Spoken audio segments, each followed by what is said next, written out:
জানো সিদ্ধু, তোমার সঙ্গে তো আমার আর বাঁচা হলো না সিদ্ধু।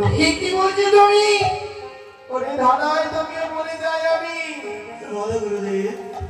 আমি দেহ ত্যাগ করবো সত্য না, এই দেহ ত্যাগ করার পরে তোরা আমার দেহটিকে তিনটি ভাবে বিভক্ত করবি, আর এই পৃথিবীর তিন কোণের মধ্যে রাখবি, এক কোণা ফাঁকা রেখে তোরা বড় জন্ম করে যদি কিছু পাস দেওয়াল রূপে জন্মগ্রহণ করবি, আর ওই মানুষের নাম যেখানে পাবি তাদেরকে টুকরো টুকরো করবি। হয়তো আমি এই জন্মে পারবো না কোনো হত্যার প্রতিশোধ নিয়ে, এই পরের জন্মে জন্ম নেব এই ধরাতে দেহরূপে ওই মানুষের মেরে দেব, তাতে কুটি কুটি করে কেটে আমি গুরুদেবের প্রতিশোধ নেব। আজকে তুমিও বড় জন্ম পাবে সিদ্ধু। আমি কি পাবো বলো না?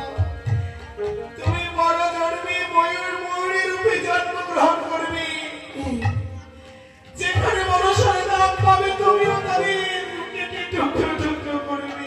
কি বলছো? আমি আর সহ্য পাচ্ছি না। কি বলছো তুমি? একবার কৃষ্ণ নাম আমি নাম দিয়ে আমার কণ্ঠমূলে শুনিয়ে দেবে বাবা। বিশ্বাস আর আমি শুনেছি যদি এই কৃষ্ণ নামের সঙ্গে যাই বাবু প্রাণ, কেহ জনম হইতে বড় জনমই নাকি ধন্য হয়ে যায়। বিশ্বাস আমি তোমাকে সেই মন্ত্র আমি শিখিয়ে শুনিয়ে দেব। হরি কৃষ্ণ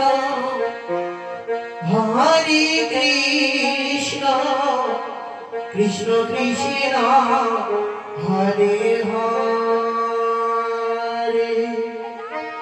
হরে রাম হরে রাম রাম রাম হরে হরে। গোস্বামী